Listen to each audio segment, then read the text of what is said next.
Hello and welcome to this video about immigration to America.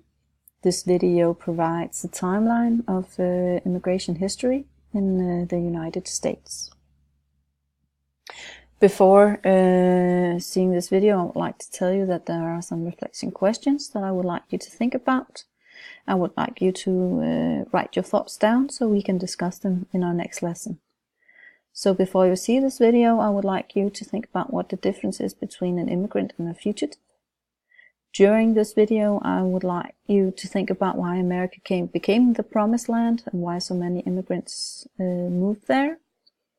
You can all remember you can pause this video at any time and take notes.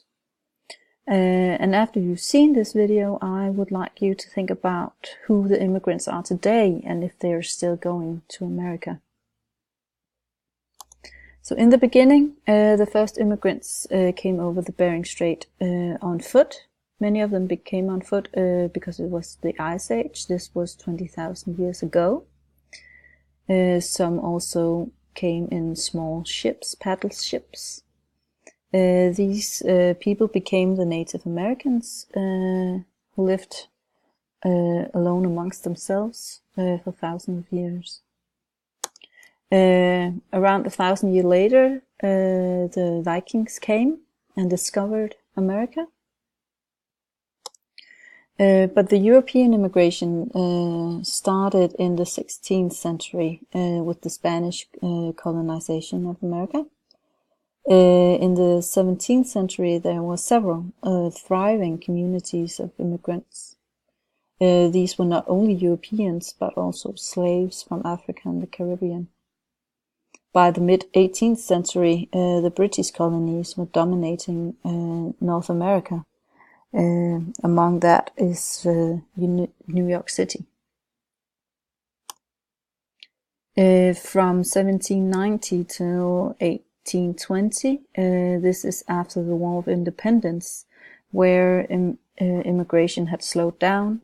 The Naturalization Act was passed. This act meant that every white, free man, well-functioning man was welcome in America.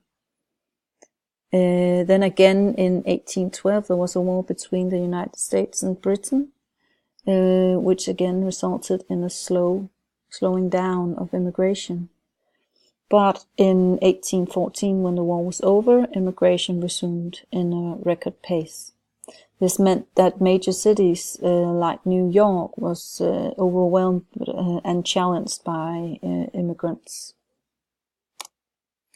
During the Industrial Revolution in 1820 till 1880, the economy was growing. There were quite a lot of jobs along the railways and with all the gold rush.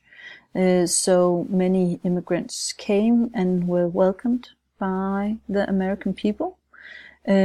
Also, there was a famine in Ireland, which meant that many of these immigrants were Irish. From 1880 till 1930, over 27 million people came from all over the world to America. But after 1914, when World War II started, America changed their attitude towards immigration. And through 1920s, a lot of laws for limited migration was passed.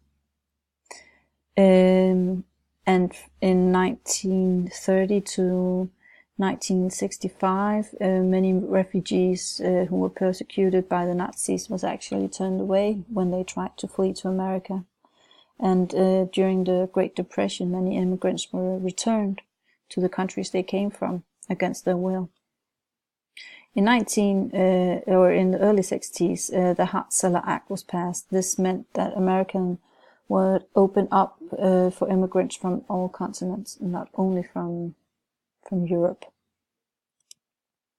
When we talk about immigration today, we talk about a concept called the brain drain.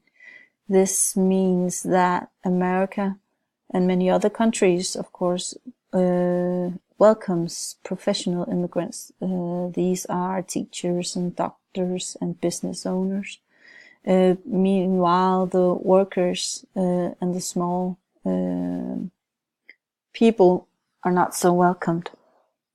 There is a lot of debating going on in America of what it means to be an American, because when you are an immigrant and you come with all your own traditions and your own language, can you actually then become an American, and what does it actually mean? Also, in the administration of America, the attitude towards immigrants is quite severe and rough, and we can see that when we look at Donald Trump and his wall that are being built. So I'm looking forward to hearing your thoughts about the reflection questions, and I will see you in class.